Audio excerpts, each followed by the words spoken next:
Were the Helots considered slaves? Imagine living in a society where your entire life is tied to the land you work on, and your freedom depends on the whims of those in power. That's what life was like for the Helots in ancient Sparta. They weren't slaves in the way we often think of slaves today, but their status was still very restricted. Helots were a special class of unfree people who served as state-owned serfs. They worked the land and supplied food for the Spartan citizens, known as Spartiates. Unlike slaves in other Greek city-states, Helots couldn't be bought or sold by individuals. Instead, they belonged to the state, which meant their lives were controlled by the government. Most Helots came from the conquered territories of Messenia and Laconia, which are regions in Greece.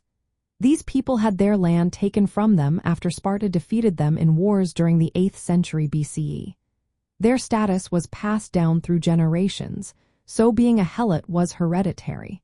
They were tied to the land they farmed, which made them similar to serfs in medieval Europe. Their main role was to work the fields and produce food, freeing Spartan men to focus on military training and warfare. Spartans treated Helots very harshly because they feared rebellion. The Helots vastly outnumbered the Spartan citizens, which made them a constant threat.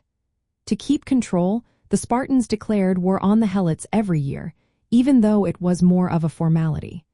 This allowed them to kill Helots without religious or legal consequences if they thought they might rebel. The secret police, called the Krypteia, would patrol the countryside to intimidate Helots and eliminate those who seemed rebellious. Helots also wore distinctive clothing, like dogskin caps, to mark them as unfree. Despite the brutal treatment, Helots could sometimes buy their freedom or be emancipated. They had some limited rights like practicing religion and owning property, but always under strict supervision. So, were Helots considered slaves? In many ways, yes. They were unfree, owned by the state, and subjected to harsh control. But their situation was different from chattel slaves in other parts of Greece or the world. They had families, communities, and some rights, which made their status more complex. This system was a key part of Spartan society.